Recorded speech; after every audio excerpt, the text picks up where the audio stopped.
About half the people in the room right now are saying, oh no, Richard's going to do another rant about his fires. And that is indeed a fire structure I built last August, but tonight I want to talk about structure, not fire. I want to talk about the chaos of the media ecosystem and how we might be able to create a trust framework to enable quality, fact-based journalism to rise above that chaotic ecosystem and get the respect it deserves. And I want to give a nod to my collaborator, Sally Lehrman, who's been working with me on this. Consumer trust in media has been declining for a long time. Poll after poll tells us this. This is not a new phenomenon. It's been happening for over 40 years. The internet didn't trigger the decline, but it doesn't seem likely that the internet is going to automatically reverse that decline. The media ecosystem of 1975 was a comparatively meager one. Clean sets of brands, easily understood. Newspapers, magazines, television programs, all introduced to us by our family, our friends, our colleagues, our classmates. It pales in comparison to today's ecosystem, where those same brands are struggling to compete on equal footing with a cacophonous opinion sphere and near malevolent corporate advocacy. Can we provide better signals into that ecosystem to help people decide whether a source is credible or not? Because in that ecosystem, motivations vary, conflicts of interest are often unclear.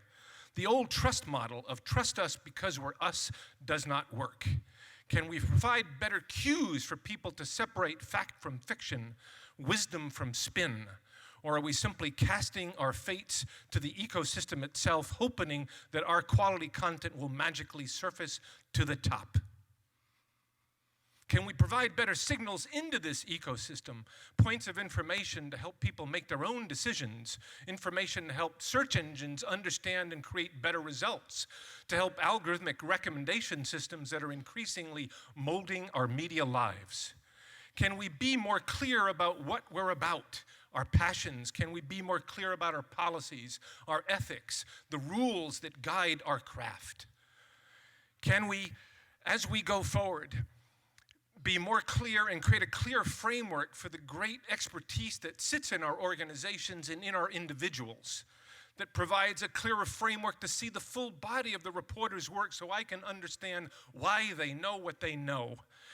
When I hear of a reporter tell me about the deep vetting of their piece before it gets published, I ask, why don't I know that? Why am I not aware of the peer reviews, in a sense, the peer endorsements that back that reporter's work? In today's ecosystem, an enterprising story will be quickly followed by an explosive cloud of derivative work. Would it not be useful for me to know that this reporter was on the ground in Pakistan?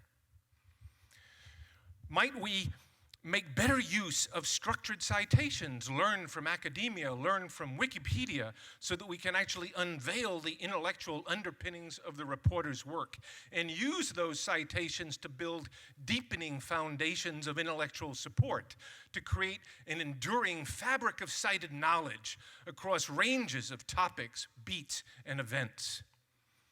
We're not suggesting a panacea.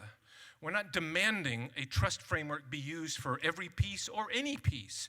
We're simply suggesting that quality news organizations have signals behind their firewalls that could find great value if they were put into the ecosystem itself.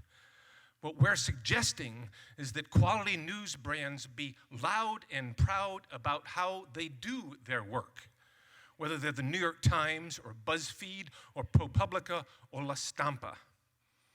Every news product, and I say the word news product, succeeds or fails based on the size and loyalty of its audience. And in today's world, we want that audience to help spread the word, to, in a sense, leverage those peer endorsements behind the reporter into our own endorsements to our circle of friends. Can trust drive revenue? Can it grow subscribers? Can the programmatic ad systems leverage these signals to understand the regard with which a brand is held? There is very good evidence that these brands will spend that money for their alignment of that message to those audiences. Can we focus on not just expanding the depth and breadth of common knowledge, but to begin to create signals and pathways and mechanisms to find the wisdom in that maelstrom of expression? Yes, the fire was a long and beautiful one. It provided great clarity and light to see the true integrity of the structure, even as it was fully engulfed in a chaotic, indeed combustible ecosystem. Thank you.